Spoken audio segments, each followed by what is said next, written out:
The news came on Saudi state-run TV, and a trial closed to the public and the media, guilty verdicts of 8 unnamed people and the death of Washington Post columnist Jamal Khashoggi.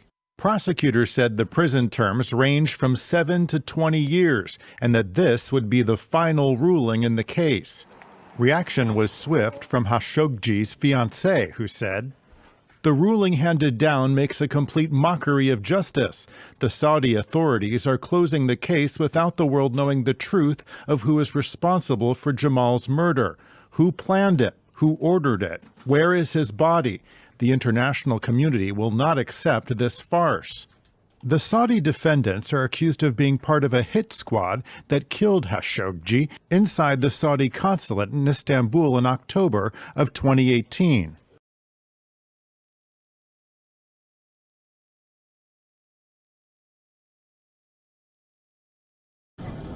Saudi Arabia's King Salman has called for a fair and permanent solution to the Palestinian issue in a phone call with US President Donald Trump on Sunday. As per state news agency, the King Salman said that the kingdom was eager to achieve a fair and permanent solution to the Palestinian issue. He emphasized that resolving the Israel-Palestine issue was the main starting point of the Arab Peace Initiative proposed by Saudi Arabia in 2002. The phone call between the two leaders comes days after the U.S. brokered a historic deal between the UAE and Israel.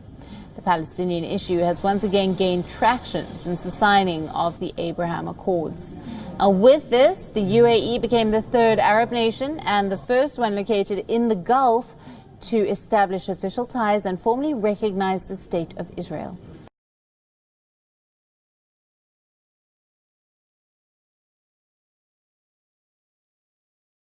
India's scientists have successfully tested hypersonic technology. This means that India can now develop its own hypersonic missiles. Only 3 other countries in the world have been able to achieve this: the US, Russia and China.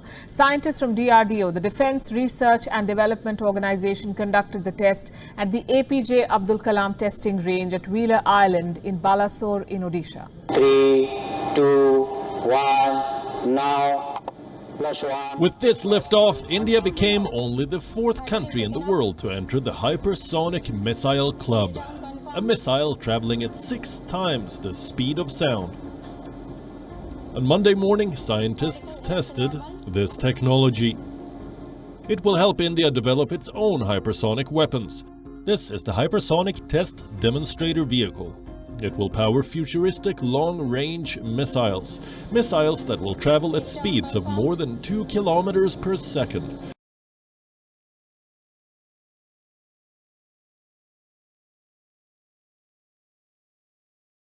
India and China are both accusing the other's soldiers of firing shots in a new confrontation along their disputed Himalayan border. China says Indian troops crossed the line of control in the western region on Monday and opened fire, and its soldiers took what it called countermeasures. But a short time ago, India's military laid the blame with China, accusing it of provocative measures to escalate tension.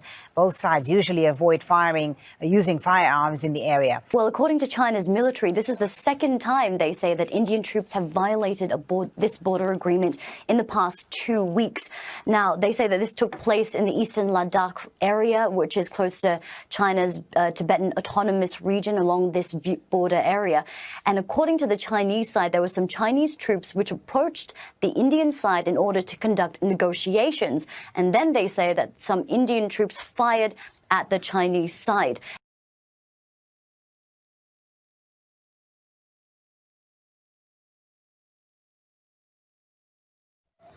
In a matter of seconds, flowing mud causes uprooted trees to slide into an apartment complex parking lot on Jeojedo Island, Gyeongsangnam-do Province. This is just one of the many dangerous situations Typhoon Haishen created in South Korea on Monday. With concentrated rain across the country, streets and houses have flooded. In Gangwon-do Province, a man in his 40s is reported missing after being swept away by floodwater. As of Monday, over 1,600 people in provinces like Gyeongsang-do and Jeollanam-do have been forced to find temporary shelter, and more than 5,800 schools in Gyeongsang-do Province had to change their schedules or switch to remote learning. On the island of Jeju, which in some areas received nearly 550 millimeters of rain, farmlands have been left ruined.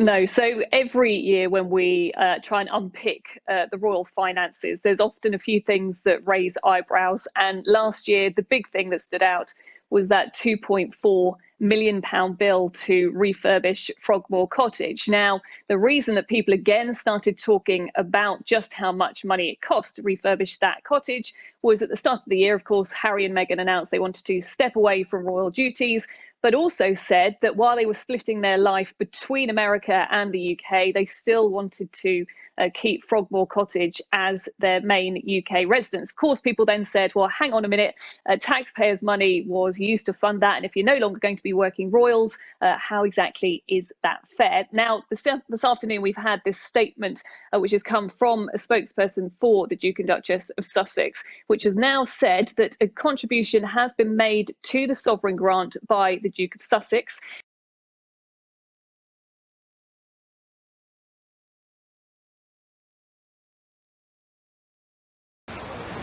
A toast to independence in Rio de Janeiro, overlooking a crowded beach. You could be mistaken for thinking Brazilians are celebrating not just their freedom from Portugal, but from the COVID-19 pandemic as well, with no social distancing and barely any masks. President Jair Bolsonaro himself didn't use one during the short Independence Day ceremony in the country's capital, but he did cancel the usual military parade, a stark reminder that Brazil is third on the list of most infected countries, with almost 127,000 dead. Back in Rio, his supporters made up for the lack of festivities with a rally on Copacabana Beach.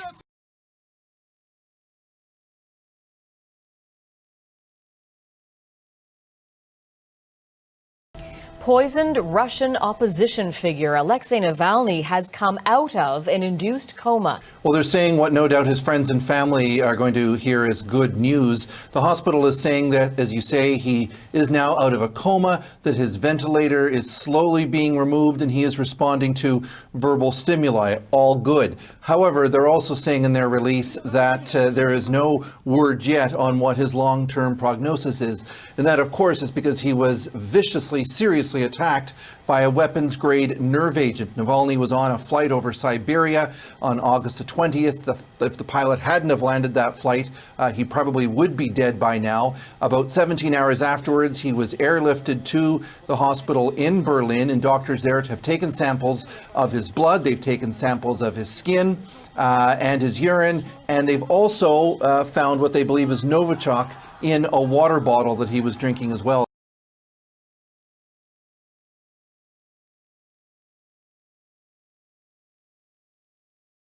Retail group Clicks has won an interdict to stop the EFF from interfering with its business. Members of the Red Berets gathered at various outlets of the health and beauty retailer protesting against a controversial hair advertisement. The Gauteng High Court, they're granting the retailer that interdict to prevent the EFF from intimidating staff members of the retail company and, of course, the customers that have also been wanting to use Clicks for various issues.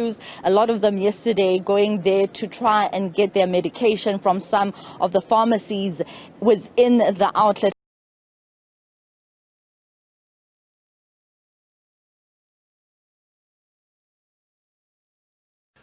Australia's relations with China have hit a dangerous new low, with two Aussie journalists spirited out of the country in a secretive operation amid fears they would be detained by security forces.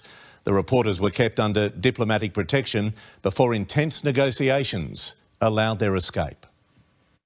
Safe in Sydney. It's so good to be home, so happy. Foreign correspondents Michael Smith and Bill Birtles have been bundled out of China. It's very disappointing to have to leave under those circumstances. Both left fearing they might join fellow Australian Cheng Lei in arbitrary detention. After a warning from Australian embassy officials last week, they were booked on a Thursday flight, but they never made it.